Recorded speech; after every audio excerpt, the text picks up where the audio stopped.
Everyone, আমি অনুষ্ঠিতি। আমার ব্লগে তোমাদের সবাইকে স্বাগত।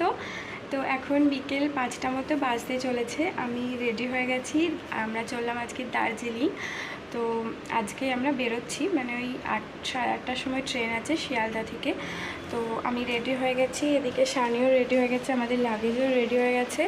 তো চলো তোমার এখান থেকে ব্লগটা স্টার্ট করলাম। তো তোমাদেরকে দেখাতে পারি কতটা কি। Let's go. দিনটা ছিল বুধবার, 28শে আগস্ট। বিকাল তখন 5:30 মতো বাজে। তো শানি এদিকে উবের বুকিং করছিল। তারপরে লাগেজ নিয়ে ঠাকুর প্রণাম করে দুর্গা করে আমরা এবার বেরিয়ে যাব নতুন সফরের জন্য।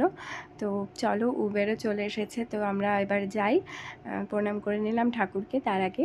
আর আকাশটাও ভীষণ পরিষ্কার ছিল। এই 2-3 দিন বেশ বৃষ্টি হচ্ছিল কলকাতাতে, কিন্তু আজকের দিনটা বেশ আকাশটা পরিষ্কার। তো আমরা এখন যাচ্ছি শিয়ালদা স্টেশনে। শিয়ালদা স্টেশন থেকে আমাদের ট্রেনটা আছে, কাঞ্চনকন্যা যে ট্রেনটা, সেটাতে করে আমরা যাব শিলিগুড়ি অবধি। শিয়ালদা স্টেশন পৌঁছে গেছি। তো এই সময়টা তো বেশ ভিড়ের সময়, কারণ অফিস ফেরার টাইম সবারই। তো বেশ ভিড় ছিল সে সময়, আর আমাদেরকে অনেকক্ষণই ওয়েট করতে হতো, কারণ আমাদের 8:30টার সময় ট্রেন। আমরা পৌঁছে গেছি প্রায় 6টা 6:30টার দিকে। তো আমরা, শানি বললো চলো ওয়েটিং রুম আছে ওখানে, তো ওয়েট করা যাবে খানিকক্ষণ। তো আমরা ওই 1.5 ঘন্টা 2 ঘন্টা মতো ওখানেই বসে ওয়েট করছিলাম। তো তারপরে 8টার দিকে আমরা একটু বেরিয়ে এলাম, যে এবার সময় হয়ে গেছে, এবার যেতে হবে। তো সেজন্য আমরা বেরিয়ে গেছি। একটুখানি চা খেয়ে নিলাম আগে, কারণ বিকাল থেকে চাটা তো খাওয়া হয়নি। তাড়াতাড়ি বেরিয়ে চলে এসেছিলাম। খাওয়া দাওয়ার পরে ওই 5টা 5:30টার দিকে বেরিয়ে চলে এসেছিলাম, সেজন্য একটু প্রথমে চা খেয়ে নিলাম। আর এবার দেখছি কত নাম্বার প্ল্যাটফর্মে দিয়েছে ট্রেনটা, সেজন্য বোর্ডটা যেটা দেওয়া থাকে সেই বোর্ডটা দেখলাম যে আমাদের ট্রেনটা আছে 12 নম্বরে। 12 নম্বরে যেতে দিয়েছে। তো সেজন্য আমি আর শানি মিলে এবার 12 নম্বরের প্ল্যাটফর্মের দিকে এগিয়ে গেছি। ট্রেনও চলে এসেছে। তো কিছুক্ষণ দাঁড়াবে, তারপর ট্রেনটা ছেড়ে দেবে 8:30টার সময়। তখন ওই 8:20-25 মতো বাজছিল। তারপরে শানি গেছিলো একটু খাবার নেওয়ার জন্য তখন, কারণ রাত্রেবেলায় তো খাওয়া দাওয়া করতে হবে। তো খাবার নিতে গেছিলো ততক্ষণে, আর আমি ততক্ষণে ট্রেনের মধ্যে বসে পড়েছিলাম। তারপরে শানি খাবার নিয়ে চলে এসেছে, আর ট্রেনটা ছেড়েও দিয়েছে। 8:30 বেজে গেছে।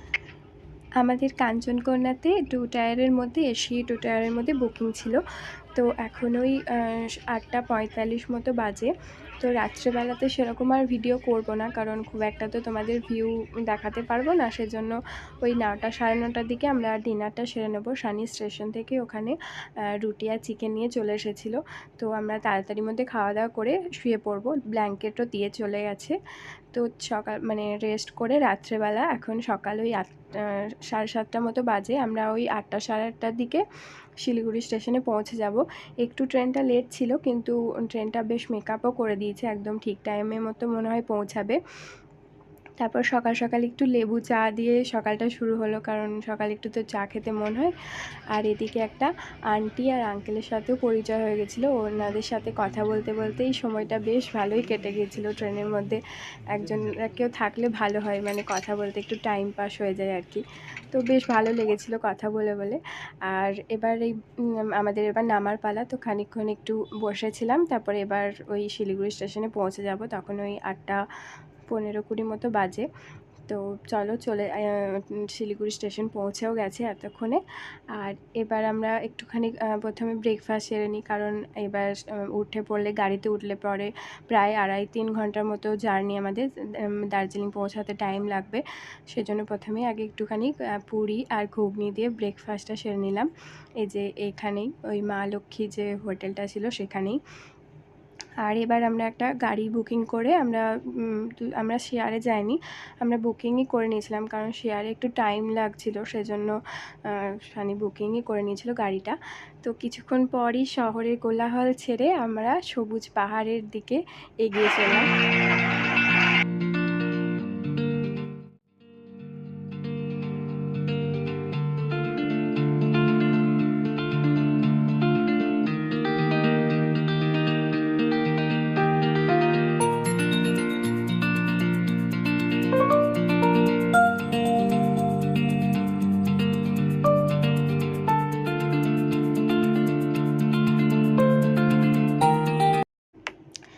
কিছুক্ষণ পর আমরা রোহিণী বলে একটা স্টপের কাছে এলাম, যেখানে সমস্ত ড্রাইভার দাদারা খাওয়া দাওয়া করে, তারা ব্রেকফাস্ট সেরে নেয়, কারণ অনেকটা রাস্তা ওদেরকে যেতে হবে, আবার ফিরে আসতে হবে। তো সেই জন্য এখানেই সবাই খায়। আর আমরাও একটুখানি চা আর এক প্লেট মোমো খেয়েছিলাম, যেহেতু আমরা ব্রেকফাস্ট করে এসেছিলাম। আর সামনেই দেখলাম এত সুন্দর একটা ঝর্ণা, তাই না দাঁড়িয়ে থাকতেই পারলাম না, তো সেখানে গিয়ে কিছু ছবিও তুলেছিলাম। আর সামনে এত সবুজের রাস্তার মধ্যে দিয়ে যেতে তো ভীষণ ভালো লাগে। বর্ষার সময় এই সবুজটা মানে এখানে একটা আলাদাই সৌন্দর্য। তো এই সবুজের পাহাড়ের মধ্যে দিয়ে আমরা এগিয়ে চলেছি আমাদের গন্তব্যের দিকে। আর বেশিক্ষণের রাস্তা নেই, প্রায় পৌঁছেই গেছি, দার্জিলিং স্টেশনেও পৌঁছে গেছি। তো এই স্টেশন থেকে বেশি দূরে আর নয়, 10-15 মিনিটের রাস্তা। তারপর আমরা চলে এসেছি আমাদের হোটেলে। আমাদের হোটেলটা ম্যাল রোডের কাছেই ছিল, তো আমাদেরকে ওই ক্লক টাওয়ারের কাছে নামিয়ে দিয়েছিল। আমরা হাঁটতে হাঁটতে চলে এলাম। শানি কিছু ফর্মালিটি যেগুলো করতে হয় সেগুলো করছিল, তারপরে আমাদেরকে হোটেলে রুমও দিয়ে দিয়েছে। তো আমাদের হোটেলে এই রুমটা ছিল এইটা, ভীষণ সুন্দরভাবে সাজানো গোছানো ছিল, টয়লেটগুলোও ভীষণ পরিষ্কার ছিল। আমি হোটেলে বাইরে থেকে একটা ভিডিও তোমাদেরকে পরে শেয়ার করব। আর সবথেকে ভালো যেটা ছিল সেটা হচ্ছে এখান থেকে পাহাড়ের ভিউটা খুব সুন্দরভাবে দেখা যেত এই রুমটা থেকে। তো এটা আমাদের এক্সট্রার পাওনা বলতে পারো। তো এটা ভীষণ ভালো ছিল। তারপরে আমরা যেহেতু 12টা 12:30টার দিকে পৌঁছেছি, তো লাঞ্চের সময়তেই পৌঁছেছি। তারপরে একটুখানি ফ্রেশ হয়ে তারপরে গেলাম আমরা খাওয়া দাওয়া করার জন্য। তো আমাদের কাছে একটা নেপালি হোটেল ছিল, সেখানেই আমরা একটুখানি মিক্সড ফ্রাইড রাইস আর চিলি চিকেন নিয়েছিলাম। তো এটা দিয়ে আমরা লাঞ্চটা সেরে নিয়ে তারপরে একটুখানি রেস্ট করে আমরা বিকাল দিকে ওই 4:30-5টার দিকে আমরা বেরিয়েছিলাম। একটু মহাকাল শিব মন্দির আছে, যেটা ম্যাল রোড থেকে ওই 5-6 মিনিটের রাস্তা, কিন্তু তোমাদেরকে অনেকটা পাহাড়ের উপরে উঠতে হবে। আর এখানে এত সুন্দর জায়গাটা, তোমরা গেলেই বুঝতে পারবে। একটুখানি যাদের বয়স্ক মানুষ তাদের হয়তো একটুখানি অসুবিধা হতে পারে, কারণ অনেকটাই উঁচু তো, পাহাড়ের উপরে অবস্থিত সেজন্য। আর এদিকে চারিদিকে কিন্তু অনেক বান্দর থাকে, তাদের থেকে সাবধান, কারণ ওরা জিনিসপত্র অনেক সময় নিয়ে নিতে পারে। তো সামনেই ছিল একটা গণেশের মূর্তি, সেখানে আমরা একটু প্রণাম করে তারপরে এগিয়ে চলেছি আমাদের মহাকাল শিব মন্দিরের দিকে। তো মহাকাল মানে বুঝতেই পারছো, এটা শিবেরই মানে মন্দির আসলে। আর এখানে কিন্তু বৌদ্ধ আর হিন্দু দুই পুরোহিতই থাকে। তো তোমরা গেলেই বুঝতে পারবে যে তুমি কোথা থেকে এসেছো। সেরকমভাবে ওই দুটো পুরোহিত মানে যে কোনো একজন পুরোহিত পুজো করে দেবে তোমাদেরকে। তো আমি যাওয়াতেই আমি বুঝতে পেরে গেছি যখন হিন্দু, তো হিন্দু পুরোহিতই পুজো করে দিল।